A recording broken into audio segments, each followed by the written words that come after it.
வணக்கம் friends. IDK app new update மைய செயல்பாட்டு அறிக்கையை நிறைய பேர் வந்து ஃபில் பண்ணியிருப்பீங்க. ஆனால் அந்த ஃபில் பண்ணும்போது கொஞ்சம் கூட அவசரம் இல்லாமல் நிதானமாக வந்து ஃபில் பண்ணுங்கள். ஏன்னா இதில் சில ரொம்ப முக்கியமான விஷயங்கள்லாம் வந்து அவங்க கேட்டிருக்காங்க. ஸோ கவனமாக வந்து ஃபில் பண்ணுங்கள். முடிஞ்ச வரைக்கும் மேக்ஸிமம் ஆப்ஷன் வந்து இல்லை அப்படிங்கிறது கொடுக்குற மாதிரி பார்த்துக்கங்க. ஸோ இதன் மூலமாக தான் இல்லம் தேடி கல்வி மையங்கள் எந்த அளவுக்கு ஒர்த்தபிளாக செயல்படுது அப்படிங்கிறத ஒரு ஆதாரத்தோட டேட்டா வந்து கலெக்ட் பண்ண போகிறாங்க. ஸோ நீங்கள் எந்த அளவுக்கு இல்லம் தேடி கல்விக்கு உழைக்கிறீங்க அப்படிங்கிற உங்களோட உழைப்பு வந்து அரசுக்கு வந்து தெரிய போகுது.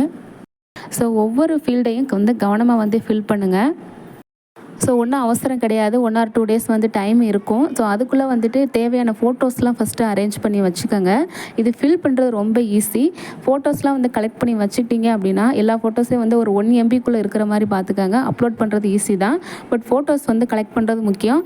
சம்மந்தப்பட்ட தலைப்புக்கு ஏற்ற மாதிரி ஃபோட்டோஸ் வந்து கலெக்ட் பண்ணி வச்சுக்கோங்க.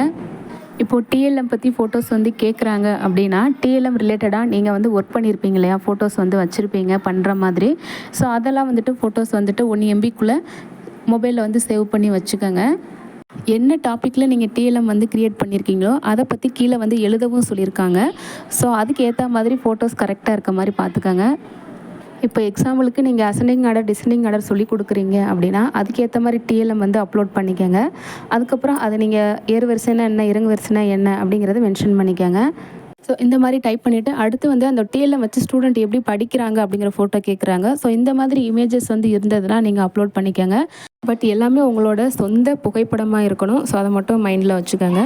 அடுத்ததாக பார்த்தீங்க அப்படின்னா வேறு ஏதாவது முன்னெடுப்புகளுக்கு மாணவர்களை கூட்டிகிட்டு போயிருக்கீங்களான்னு கேட்குறாங்க. சப்போஸ் நீங்கள் ஏதாவது லைப்ரரிக்கு கூப்பிட்டு போயிருக்கீங்க, இல்லை புத்தக திருவிழாவுக்கு கூட்டிகிட்டு போயிருக்கீங்க அப்படின்னா அந்த இமேஜஸ் இருந்தால் கூட நீங்கள் அப்லோட் பண்ணிக்கலாம். அடுத்ததாக நீங்கள் எஸ்எம்சி மீட்டிங்கில் பார்ட்டிசிபேட் பண்ணதை பற்றி கேட்குறாங்க.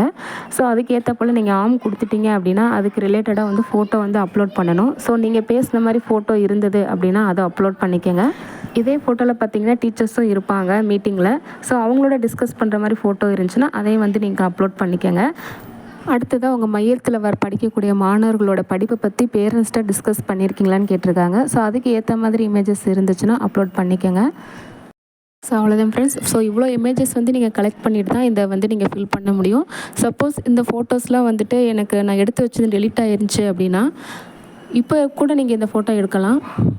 உங்கள் ஸ்டூடெண்ட்ஸ் பக்கத்தில் இருந்தாங்க அப்படின்னா வர சொல்லி கூட நீங்கள் இந்த மாதிரி ஃபோட்டோஸ் வந்து எடுத்துகிட்டு அதுக்கப்புறமா அப்லோட் பண்ணலாம்.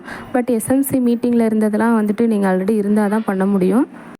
அதெல்லாம் கலெக்ட் பண்ணுறது கொஞ்சம் ரிஸ்க்கு தான். பட்டு மேக்ஸிமம் வந்து ஃபோட்டோஸ் இருக்கிற மாதிரி ஆப்ஷன்ஸ் வந்து ஆம் வந்து கொடுங்க. என்கிட்ட ஒரு ஃபோட்டோ கூட இல்லை, நான் என்னால் வந்து திரும்ப வந்து கலெக்ட் பண்ண முடியாத பட்சத்தில் இல்லை கொடுத்துக்கலாம். ஸோ அவ்வளோதான் ஃப்ரெண்ட்ஸ். இந்த வீடியோ வந்து உங்களுக்கு யூஸ்ஃபுல் நினச்சிங்க அப்படின்னா மறக்காமல் லைக் பண்ணுங்கள், ஷேர் பண்ணுங்கள். டவுட் இருந்தால் கமெண்ட்டில் கேளுங்கள். தேங்க்யூ.